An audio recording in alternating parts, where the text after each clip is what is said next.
2017년 가을 장로들과 책임 행제들을 위한 국제훈련 메시지 4번에 왔습니다. 제목은 에스라기와 느헤미야기에 묘사된 하나님의 집과 하나님의 성인 교회의 회복입니다. 우리는 이 메시지 4번에서 하나님의 성전과 하나님의 성의 회복에 관한 예언과 성취와 이런 의미를 분명히 알 필요가 있다는 것입니다. 두 번째는 오늘날 우리는 주님의 회복 안에서 하고 있는 일의 참된 의미를 알아야 한다는 것입니다. 먼저 우리는 구약에서 하나님은 아브라함을 선택하셔서 좋은 땅 가나안을 그에게 주시고 그를 우상의 땅에서 이끌어낼 것이라고 약속하셨습니다. 결국 하나님의 의도는 이 아브라함과 그의 후손인 이 이스라엘 백성들을 통하여 하나님이 안식하는 한 집과 한 나라가 되게 하는 것이었습니다. 하나님은 이 이스라엘 백성을 통하여 그분의 성전인 하나님의 집과 그분의 왕국인 하나님의 성전을 건축하고자 하셨습니다. 그러나 우리가 잘 알다시피 이 이스라엘 백성들은, 이 이스라엘 자손들은 기근 때문에 결국 이집트로 내려간 것을 볼 수 있습니다. 그들은 사탄을 예표하는 이집트의 파라오에게 노예가 되어서 하나님의 원수인 파라오를 위해 국고성을 건축하였습니다. 하나님의 성전과 하나님의 성을 건축해야 할 이 백성들이 하나님의 원수인 사탄을 상징하는 파라오를 위해 국고성을 건축했다는 것을 우리는 너무나 잘 알고 있습니다. 그러나 하나님은 그들의 고통을 들으시고 모세를 보내어 그들을 이 이집트에서 구출하셨습니다. 그들은 유월절을 누렸고 홍해를 건너서 그들은 결국 광야로 나오게 되었습니다. 이 광야 40년 동안 하나님은 이스라엘 자손에게 하나님과 사람이 만나는 장소인 성막을 지으라고 명령하셨습니다. 그러므로 간단하게 이 이스라엘 백성의 40년 동안의 광야에서의 생활은 전적으로 하나님과 사람이 만나는 이 성막을 건축하는 역사였다고 말할 수 있습니다. 이제 우리는 이 모세를 지나서 하나님의 갈망은 더 전진해서 견고한 성전을 얻기 원했죠. 그러나 우리가 알다시피 이 다윗 때 이 성전을 건축하자는 마음을 가지고 있었고 이 다윗 왕 때 모든 재료도 다 준비했습니다. 그러나 이 성전의 건축은 그의 아들인 이 솔로몬 시대에 건축된 것을 볼 수 있습니다. 특별히 열왕기상 8장 11절을 볼 때에 이 예루살렘 성이, 이러한 하나님의 성전이 건축되었을 때에 하나님의 영광이 가득한 것을 알 수 있습니다. 그러나 이런 솔로몬의 이러한 하나님에 대한 신실함에 대한 부족함으로 말미암아 이러한 많은 우상들로 또 많은 이런 부인들을 취했죠. 그런 우상들로 말미암아 이 나라가 두 나라로 분열되고 맙니다. BC 931년에 북이스라엘 왕국과 남유다 왕국으로 분열되었죠. 특별히 우리는 이 북이스라엘 왕국이 하나님을 버리고 예루살렘에 있는 유일한 중심지 외에 다른 경배의 중심지들을 세움으로 말미암아 BC 722년에 먼저 이 아수르 혹은 아시리아라는 국가에 포로가 되고 멸망당하게 되는 것을 볼 수 있습니다.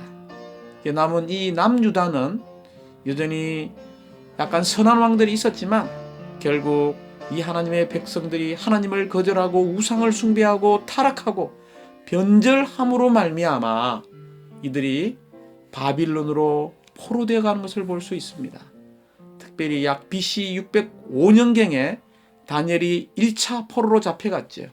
BC 597년도에는 우리가 에스겔서 결정 연구를 누렸죠. 이 에스겔이 25세 때 포로로 잡혀간 것을 볼 수 있습니다.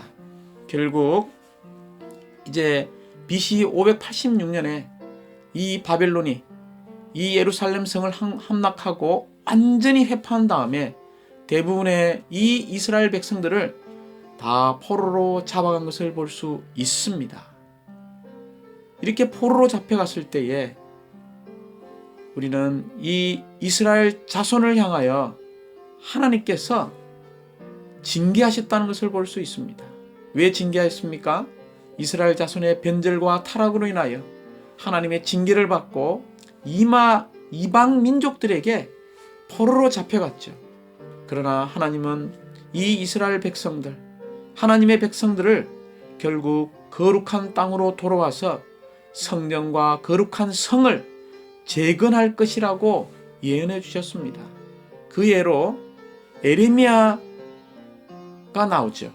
이 에레미야 25장 11절과 29장 10절을 볼 때에 70년 동안 바벨론에게 섬기고 예루살렘으로 돌아올 것을 예언했습니다. 또한 이사야서도 특별히 44장 28절이 이렇게 말합니다. 고레스에 대하여 이르기를 내 목자라 그가 나의 기쁨을 성취하리라. 예루살렘에 대하여는 이르기를 중건되리라고 말했다는 것입니다. 그러므로 이제 이 70년이 찼을 때에 이스라엘 자손들은 세 차례에 걸쳐서 귀환하는 것을 볼 수 있습니다. 특별히 포로된 데에서 예루살렘으로 돌아와서 그들은 성전과 거룩한 성을 재건했습니다. 첫 번째 귀환은 수르바벨과 여호수아의 인도에서 돌아왔습니다. 간단하게 말씀드려서 수르바벨과 여호수아는 이 두 사람의 사역은 전적으로 성전을 재건하는 사역이었습니다. 두 번째 귀환한 이 에스라의 인도가 있죠. 이 에스라는 조금 이따 교회에 보겠지만 제사장이자 모세의 율법에 익숙했고 하나님의 마음의 갈망을 알았습니다. 그들이 비록 이 바벨론에서 돌아왔지만 바벨론에서 태어났고 바벨론의 문화와 바벨론의 음식과 바벨론의 모든 이런 교육들로 조성된 채로 이 성전을 건축한 것을 알고 있었습니다. 그러므로 이 예스라는 하나님의 말씀으로 이 백성들을 새롭게 재조성할 필요가 있었습니다. 세 번째 귀환은 바로 느헤미야의 인도에서 돌아왔죠. 특별히 이 느헤미야는 에스라와 함께 동력함으로 이러한 성벽을 지은 것을 볼 수 있습니다. 이제 이 메시지 4번은 로마 숫자가 3개로 되어 있습니다. 로마 숫자 1번은 성전과 성인, 교회의 회복을 보여주고 있고 로마 숫자 2번은 이 에스라를 우리에게 보여주고 있습니다. 로마 숫자 3번은 느헤미야가 어떠한 사람인가를 우리에게 보여주고 있습니다. 먼저 로마 숫자 1번은 이 이스라엘 자손의 남은 이들이 성전과 성을 재건하기 위해 바벨론에서 예루살렘으로 회복된 것을 보여주고 있습니다. 여기 아주 중요한 한 문장이 있습니다. 성전과 성을 재건하기 위해 어디에서요? 바벨론에서 어디로요? 예루살렘으로 회복된 것은 바로 오늘날 주님의 회복이 어떠한 것인가에 대한 이러한 상징을 보여주고 있다는 것입니다. 먼저 우리는 A번에서 바빌론에서 나와서 바로 예루살렘, 곧 하나라는 유일한 터로 다시 회복된 것을 볼 수 있습니다. 또한 이 땅은 바로 좋은 땅이었죠. 이 좋은 땅을 누리는 것을 회복한 것을 볼 수 있습니다. 그들은 먼저 이 예루살렘이라는 유일한 하나의 터로 다시 돌아와야 합니다. 또한 돌아올 뿐만이 아니라 그들은 좋은 땅의 누림을 회복해야 합니다. 곧 이 좋은 땅은 모든 것을 포함한 영이신 측량할 수 없이 풍성하신 그리스도를 누리는 것을 말하고 있습니다. 이럴 때 우리는 하나님의 성전이자 하나님의 집인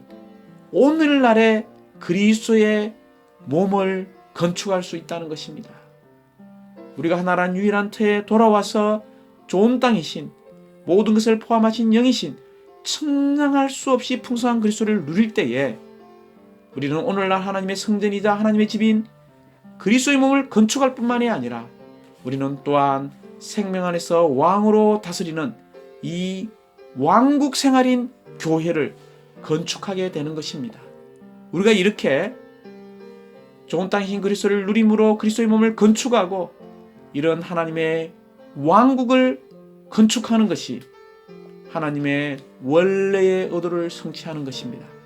곧 하나님의 형상 안에서 하나님을 표현하며 하나님의 통치권을 갖고 하나님을 대표하는 이 땅에서의 단체적인 한 백성, 한 사람을 얻는 것입니다.